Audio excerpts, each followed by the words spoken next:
My name is Amanda Esco, and I am the Director of the Religious Education Program here at the First Unitarian Church of Salt Lake City. Let's begin chapel today by lighting our chalice. Symbol of light, symbol of knowledge, symbol of warmth, symbol of freedom. We light this chalice as a symbol of our faith. Here we gather to celebrate hope and the infinite possibilities of love.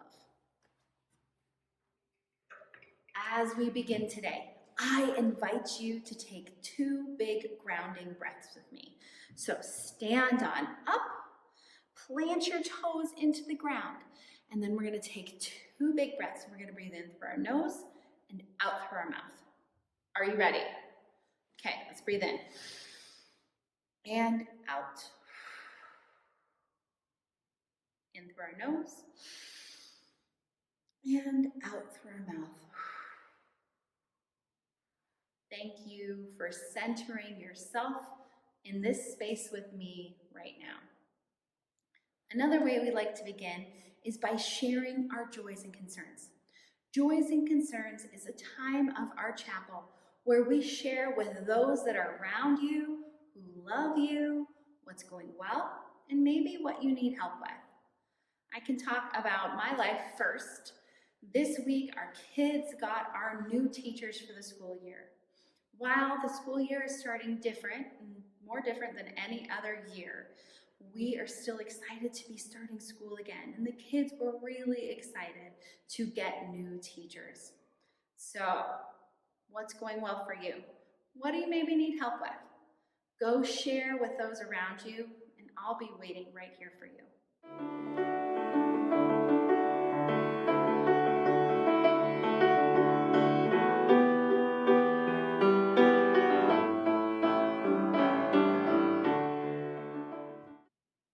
Thank you for sharing your joys and concerns with those that are with you, that love you.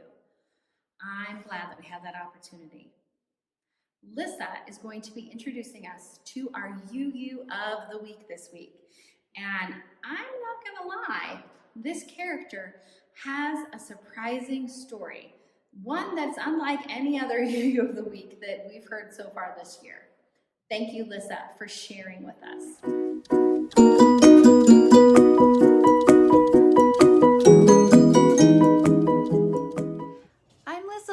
The Religious Education Assistant at the First Unitarian Church of Salt Lake City.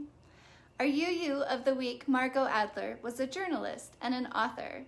She was the New York correspondent for National Public Radio for over 30 years, and she was also a Wiccan high priestess and a Unitarian Universalist. She was the founding member of CUPS, spelled C-U-U-P-S, which stands for the Covenant of Unitarian Universalist Pagans. Margot Adler was born in 1946 in Arkansas, but she lived most of her life in New York City. She did attend Berkeley in California during the Summer of Love and graduated with a bachelor's degree in political science. Later, she earned a master's degree in journalism from Columbia University. Adler was most known for her long and successful career on NPR. She was the host of Justice Talking and contributed regularly to Morning Edition and All Things Considered. She reported on everything from politics to Pokemon, and she was even the first American journalist to interview J.K. Rowling. Margot Adler was also a pagan. Now, some people have confused the meaning of that word. This became clear to me at a dinner party a while ago when I mentioned to a new friend that I had attended a lovely pagan birthday party earlier that afternoon, and her eyes went wide open. I clarified that paganism is simply an earth-centered spiritual tradition. It is a rich practice full of rituals that honor the earth and the rhythm of the seasons. In fact, UU's 6th source of spiritual inspiration and our 7th principle come from the teachings of earth-centered traditions which celebrate the sacred circle of life and instruct us to live in harmony with the rhythms of nature. her skills as a journalist, Margot Adler traveled throughout England and America interviewing druids and witches and pagans. She wrote a book called Drawing Down the Moon, which was published by Beacon Press. It was the first serious examination of nature-based religions, and after its publication, she received a prestigious fellowship at Harvard. Adler chose to be a pagan and a Unitarian because she was able to worship nature and the goddess stories which had fascinated her since she was a child, but she also felt grounded by the rest of the UU tradition, which called on her to see injustice on earth and work to correct it. Adler helped create the Covenant of UU Pagans, or CUPs, and raised the group's status to an officially recognized independent affiliate of the UUA in 1988. Margot Adler was a frequent speaker at the UUA's General Assembly, where she lifted up the contributions of earth-centered traditions to Unitarian Universalism and celebrated all the ways our faith has been made better with a little ritual and rhythm. Elements like water communion, walking the labyrinth, spiral dances, drumming, chanting, and of course women's sacred circles all make UU churches more beautiful. A part of Margot Adler's faith statement appears in the book called A Chosen Faith, which is about being a Unitarian Universalist. It says, "I chose Unitarian Universalism because I need to live in balance. I can do all those wonderful earth-centered spiritual things, sing under the stars, drum for hours, create moving ceremonies for the changes of the seasons or the passage of time in the lives of men and women. But I also need to be a worldly, down-to-earth person in a complicated world. Someone who believes oppression is real, that tragedies happen, that chaos happens, and that not everything has a purpose. Unitarian Universalism gives me the place to be at home with some of my closest friends, my doubts." After losing her partner to cancer, she began to contemplate death and loss.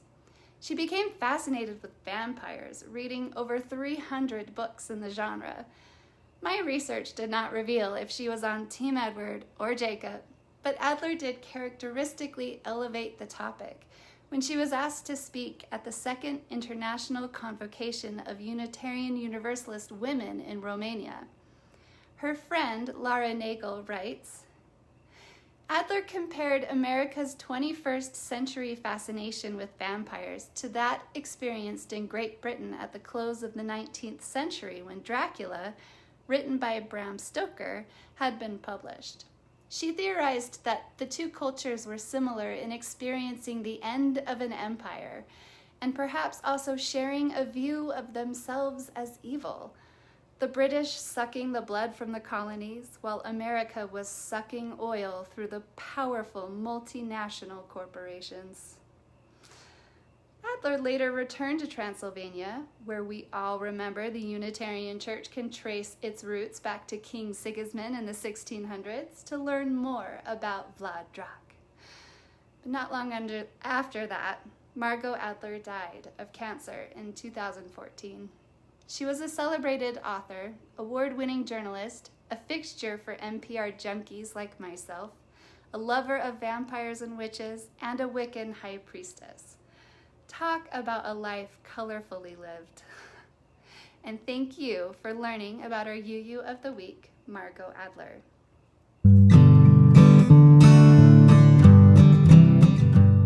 Hi, I'm glad you're back. Today, we're continuing to talk in our Wonderbox series about our 6 sources. And today, we're finally on our 6th source, spiritual teachings of earth-centered traditions, which celebrate the sacred circle of life and instruct us to live in harmony with the rhythms of nature. Let's see if what's inside our Wonderbox will help us with this source. Ooh! I found a book about the winter solstice, one of our favorite holidays here at First Church, and some leaves. Whoop! Wonderbox is falling. And some bark. Today, I have a fantastic story by the DRE Gail Forsett Vale, all about this source. The world is full of mystery. Many Unitarian Universalists have pondered the natural world as a means of considering the greatness of life. Henry David Thoreau and Ralph Waldo Emerson wrote extensively about finding religion in nature. The beauty, order, and mystery in nature calls us to consider our place in this shared earth. Earth-centered traditions have long recognized and honored the power of nature. Ancients viewed the trees and the forest as divine. They honored the mystery of life cycles, vegetation dying each autumn and reversing each spring. Pagan traditions have rituals and observances that bespeak a deep appreciation of nature. The fertility of the natural world, so crucial to the survival of life, then as it is now, is symbolized in the union of Great Mother and her consort, the divine spirit of the trees. Christianity spread throughout Europe during the Middle Ages, and the church assimilated or took on many pagan traditions. The various names for the Great Mother became the names of saints.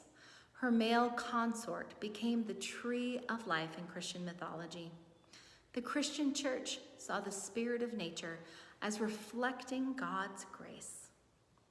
The nature spirit figure persisted in the popular imagination and in folklore.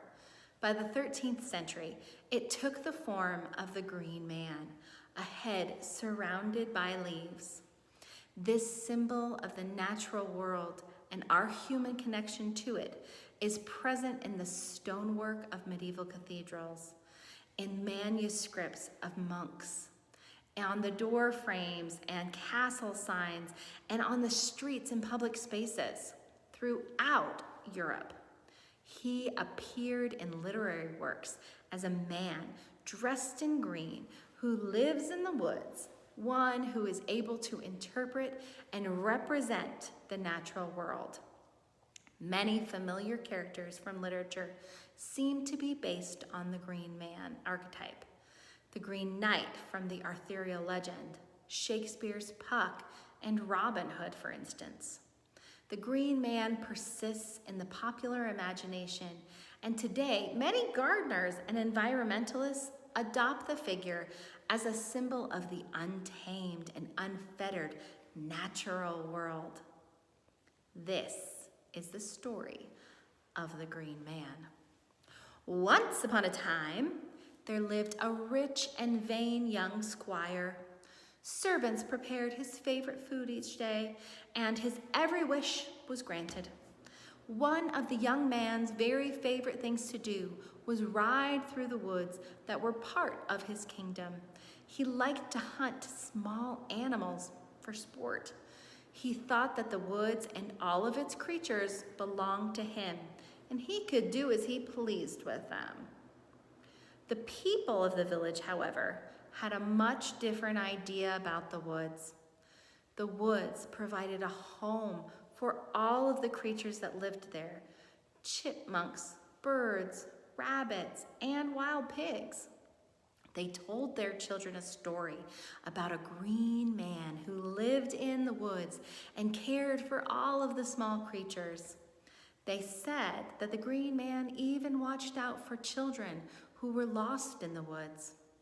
The villagers faithfully left out food on winter nights for the green man to eat.